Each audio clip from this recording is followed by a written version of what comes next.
Excellence, nous avons l'honneur de vous présenter l'ensemble des équipements et des intrants qui ont été acquis pour la campagne agricole humide et sèche pour cette année. C'est également l'occasion pour moi de vous témoigner toute la reconnaissance du monde rural pour qui vous ne cessez de consentir des sacrifices énormes. L'an dernier, c'était 77 milliards pour les intrants et les équipements au profit du monde rural. Cette année, c'est 104 milliards au profit de ce monde rural. Cela témoigne de toute l'importance que vous accordez à ce monde rural et de votre vision. Nous nous engageons en tout cas à mettre en œuvre cette vision et traduire cela par l'atteinte de l'autosuffisance alimentaire. Nous allons commencer ici par les semences. Vous nous avez fixé comme objectif d'atteindre 20 000 tonnes de semences à mettre à la disposition des producteurs. Cette année, au regard d'un certain nombre de contraintes, nous sommes à 15 000 tonnes, mais les dispositions sont prises pour que les années à venir, nous puissions atteindre les 20 000 tonnes. Cela est également dû à la disponibilité de la semence aussi sur le marché. On a besoin d'un accompagnement aussi bien au niveau de la recherche qu'au niveau des producteurs semenciers.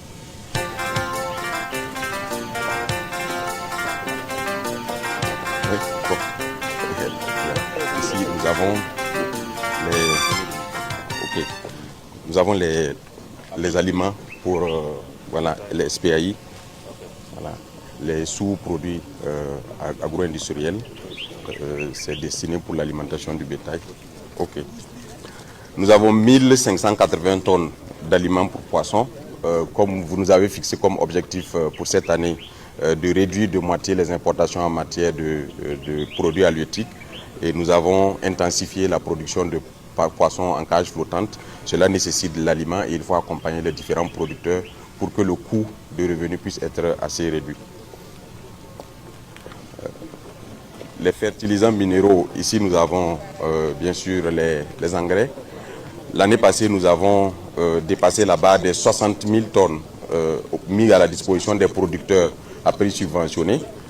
Cette année, nous sommes à 70 000 tonnes, ce qui représente un accroissement d'autour de 10 000 tonnes. Et cet engrais sera mis à disposition des producteurs à prix subventionné dans le cadre d'un mécanisme d'agriculture contractuelle qui va permettre à la SONAGES après de récupérer les productions et de faire le stockage à même d'assurer la péréquation au moment des périodes difficiles. Là, nous avons les médicaments vétérinaires avec les vaccins et tout ce qui s'ensuit. L'opérationnalisation de la CAMVET nous permet aujourd'hui de pouvoir disposer de médicaments vétérinaires à coût assez contrôlé au profit des éleveurs. Et nous ambitionnons de faire en sorte d'installer des centres de santé vétérinaires publics pour assurer le soin des animaux par les agents publics. Nous avons des drones qui servent aussi bien pour le traitement, pour pulvériser les champs. Et nous avons également d'autres équipements de pulvérisation beaucoup plus manuels. Et tout cela sert pour anticiper sur les crises, les invasions en cas d'attaque par les nuisibles. Et là, nous avons des broyeurs polyvalents qui permettent, bien sûr, la plupart du temps, les résidus des récoltes ne sont pas valorisés. Après, on est obligé de les brûler dans les champs, ce qui détériore également les sols. Donc, l'objectif, c'est de faire en sorte que, une fois qu'on récolte, que les résidus de récolte puissent être broyés et faire des piles pour pouvoir servir à l'alimentation des animaux.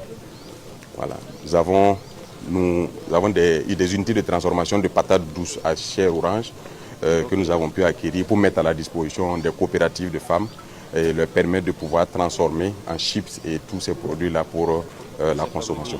Oui, c'est fabriqué sur place. Même ceux-ci sont fabriqués par des artisans locaux. Oui. Nous avons également des kits de transformation de la noix de cajou qui seront mis à la disposition, qui seront mis plutôt à la disposition des unités de transformation pour encore encourager la transformation locale et faire en sorte que nous ne soyons pas obligés d'exporter brut. Voilà.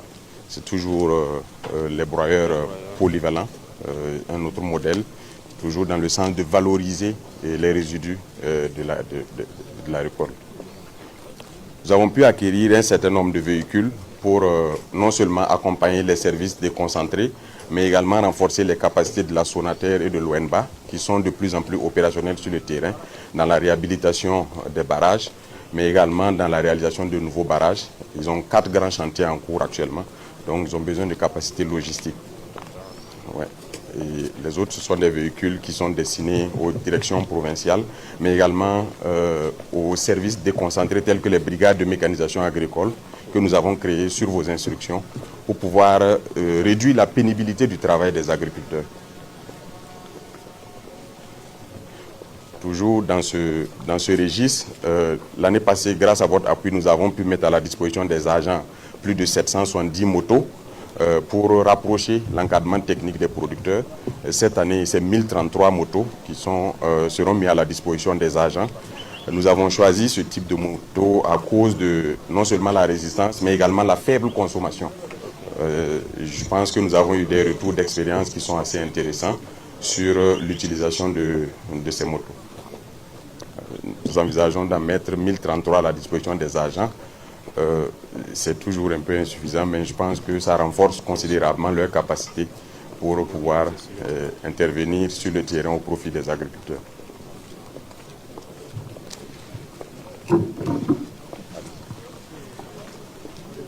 Oui.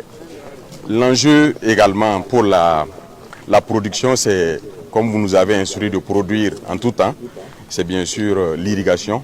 Et là, nous avons des motopompes pour l'irrigation sur les périmètres qui sont installés en amont ou en aval de certains barrages. Et souvent également lorsque nous arrivons à réaliser des forages pour le faire. Ce sont des équipements qui sont attelés soit aux tracteurs, soit aux motoculteurs pour pouvoir préparer les sols, mais également réaliser les semis. Voilà. C'est toujours les motopompes. Nous avons des motopompes de 100 mètres cubes. Nous avons également des motopompes de 200 mètres cubes. Nous avons également des motopompes de petite capacité, essentiellement solaires, pour pouvoir mettre à la disposition des personnes vulnérables et réduire le coût de production parce qu'il n'y a pas d'acquisition de carburant. Il nous a été signalé il y a de cela quelques semaines des risques d'invasion au criquet pèlerin. Donc nous anticipons et ces mécanismes et ces engins-là nous permettront de pouvoir assurer un traitement efficace en cas d'invasion et éviter les risques de perte de récolte. Oui, qui est attelé derrière. Nous avons pu nous doter de quelques moyens de transport parce que nous sommes totalement dépendants. Lorsqu'il faut déployer les engrais, il faut déployer les semences. À chaque fois, nous sommes dépendants des organisations de transporteurs. Donc nous sommes dotés d'une capacité minimale de transport pour pouvoir assurer nous-mêmes le déploiement de nos intrants auprès des producteurs. Oui, bien sûr. Il y a la Sonater qui a pu acquérir 2 foreuses avec l'atelier de forage, tous les équipements qui sont attelés pour permettre de réaliser des forages, non seulement pour les personnes vulnérables à coût réduit, mais également pouvoir intervenir lorsque le besoin se fait sentir en termes de déficit en eau. Donc ils sont déjà prêts à se déployer et pouvoir le faire. Je pense que c'est la suite de l'équipement des foreuses qui est, voilà. On entend souvent production en cage flottante, beaucoup ne l'ont jamais vu, ceux qui ont eu l'occasion d'aller sur le barrage de Bagré, Samandeni, barrage de Soum, Bapla, ont pu le voir, mais là nous avons un exemple de cage flottante et nous avons prévu cette année d'installer un certain nombre, près de 1000.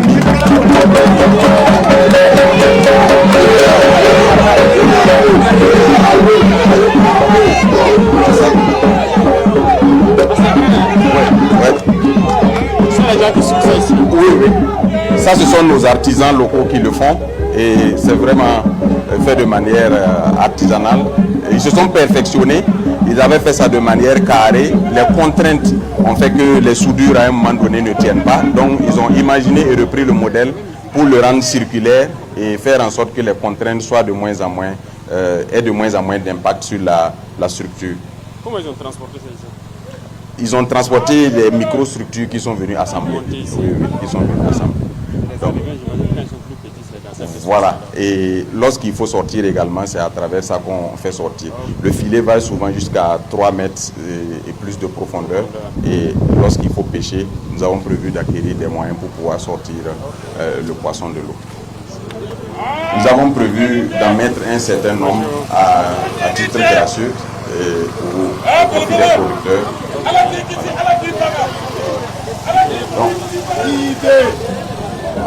Toujours dans la perspective de réduire la pénibilité du travail et de renforcer les capacités des producteurs, nous avons cette année mis l'accent sur les motoculteurs.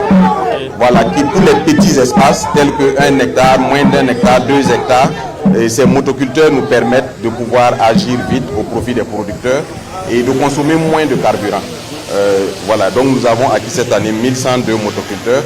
Il y en a qui sont de fabrication locale, mais il y en a également qui ont été importés. Nous continuons de travailler avec les artisans locaux pour perfectionner la technologie. Oui. La vision, c'est de renforcer les brigades de mécanisation agricole.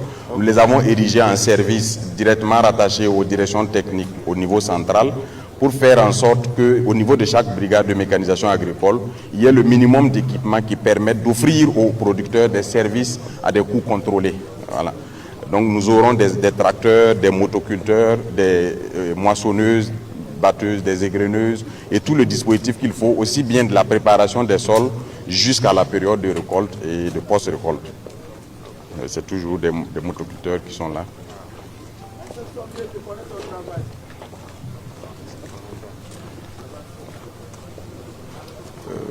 La quantité est très importante, donc nous avons juste mis un échantillon pour permettre de...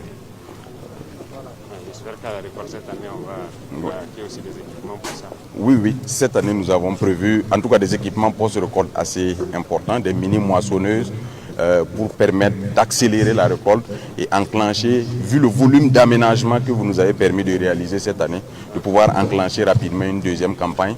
Parce que nous avons, dans chaque bas-fond qui a été aménagé, nous avons pu mettre un forage pour non seulement l'irrigation d'appoint, mais également faire en sorte que lorsque il y a des périodes de sécheresse, que nous puissions faire l'irrigation d'appoint, mais également même la campagne sèche, qu'on puisse produire les produits maraîchers sur une partie de la superficie.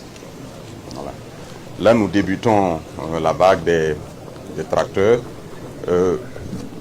L'an passé, grâce à votre appui, nous avons pu mettre à la disposition plus de 400.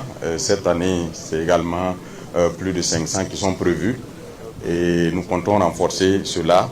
C'est un dispositif pour faire un certain nombre une multitude de services, aussi bien la pulvérisation, également la fertilisation. Le traitement aussi peut se faire à travers ce dispositif-là. Le tank qui est là permet de mettre les produits.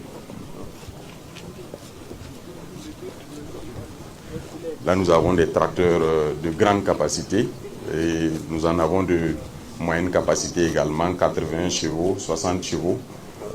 En fonction de la superficie et en fonction également de la zone, nous déployons les tracteurs.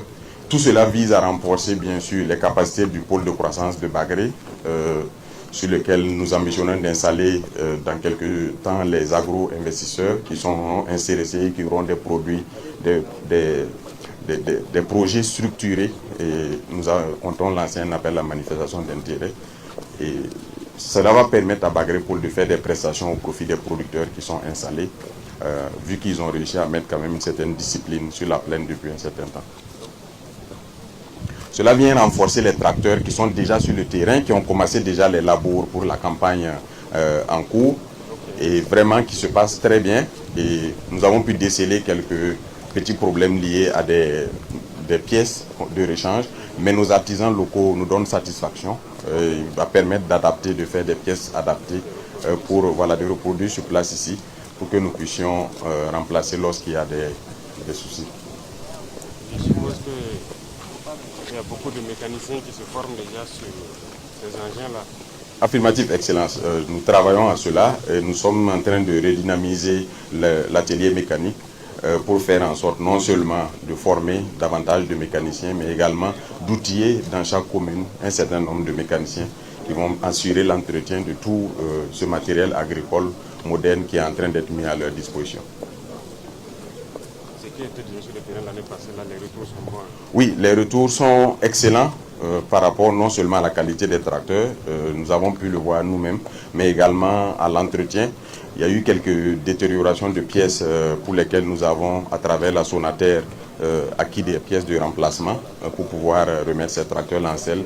Mais 95% des tracteurs continuent de fonctionner sans difficulté et il n'y a pas de cas particulier signalé. Cela a permis en tout cas de faciliter le travail des producteurs, mais également d'accroître les superficies de manière assez substantielle. C'est toujours la gamme des tracteurs qui différentes puissances en fonction du besoin. Ça, ce sont des 60 chevaux. Voilà. Je pense que ce sont des 60 chevaux. Là, nous avons 80 chevaux. Je pense que les 3 derniers sont des 80 chevaux. La charrue et puis tout le dispositif de préparation de sol qui est là. Cette maçonnerie. Oui, chaque tracteur a tout ce dispositif et la charrue. C'est la première fois, je pense, sur le territoire national que nous puissions avoir un tel équipement. C'est une moissonneuse batteuse. Ça permet pour les grandes superficies de rentrer dans le champ, de faire la récolte et de sortir le produit fini, sortir les graines telles que vous le voyez sur l'image. Oui. Donc, ce dispositif-là peut être sorti et il y a un camion qui le suit, de telle sorte qu'au fur et à mesure, comme c'est indiqué sur l'image, au fur et à mesure qu'on récolte, le produit fini sort directement et est repris dans le camion. Je pense que c'est une première que nos producteurs puissent avoir accès à un tel équipement. Et après la phase pilote, nous allons essayer de voir si nous pouvons, sur chaque grande plaine, mettre un tel équipement pour accélérer les récoltes et faire en sorte que les gens puissent produire 3 fois au moins au cours de l'année, vu que nous avons renforcé les capacités de mobilisation d'eau. C'est nécessaire, parce que si je prends dans la zone de Sourou, on a immobilisé carrément une unité pour sécuriser les récoltes pendant près de 4 mois de récolte. C'est difficile. Oui, affirmatif. En tout cas, nous bénéficions de l'appui des forces, il faut le dire. Et à Bagré, sur vos instructions, c'est plus d'1 millier d'hommes qui sont déployés sur site. Et depuis ce temps, les gens produisent sans aucune difficulté. Et ça nous a permis même d'étendre les superficies aménageables pour permettre aux producteurs de pouvoir travailler. Je pense que ce qui se passe sur le Sourou aussi nous donne espoir, parce que le potentiel qui est là-bas est assez déterminant pour l'atteinte de l'autosuffisance alimentaire. Oui. Donc, voilà un peu, Excellence, l'ensemble du matériel que nous avons pu acquérir cette année au profit des producteurs. Ce matériel ne prend pas en compte l'ensemble des aménagements qui ont été effectués sur l'étendue du territoire national au profit des producteurs. La plupart de ces aménagements sont prêts. Et si nous comptabilisons ces aménagements, cette année, les investissements pour le secteur agropastoral sont autour de 192 milliards au profit des producteurs. Parce que nous avons pu faire des bas-fonds, nous avons pu faire des périmètres irrigués. Avec le renforcement des capacités de l'ONBA et de la Sonater, nous sommes également en train d'accroître la capacité de rétention d'eau pour pouvoir produire sur plusieurs cycles. Je pense que l'opérationnalisation de la Sobimap aussi a induit une diminution du coût des intrants. Et nous nous engageons en tant que celui à qui vous avez confié la responsabilité de servir le monde rural. Je m'engage au nom du monde rural à mettre tout en œuvre pour que votre vision d'atteindre la souveraineté alimentaire puisse être atteinte. Merci, Excellence. Merci beaucoup. Appelez-moi le directeur de Wenba. Wenba et puis Sonater. chef d'un projet Sonater. Préca. Oui. Comment vous allez? Ça avance? Tout va bien? Préca, ça c'est Sonater, oui. Ça va? Ça avance avec les travaux? D'accord. On a spécialisé la Sonater sur le curage des anciens barrages parce que nous avons plein qui sont curés. Et à Boulbi, ils ont pu décaisser près de 150 000 mètres cubes, ce qui a permis quand même d'accroître la capacité. Ils sont sur Itenga, où ils sont en train de travailler.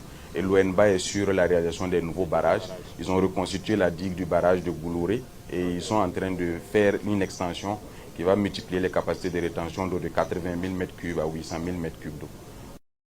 Je vous remets officiellement donc les clés pour tous ces engins. Merci, Excellence. Je vous souhaite très bonne campagne. Merci, Excellence. Prions Dieu pour une très bonne pluviométrie.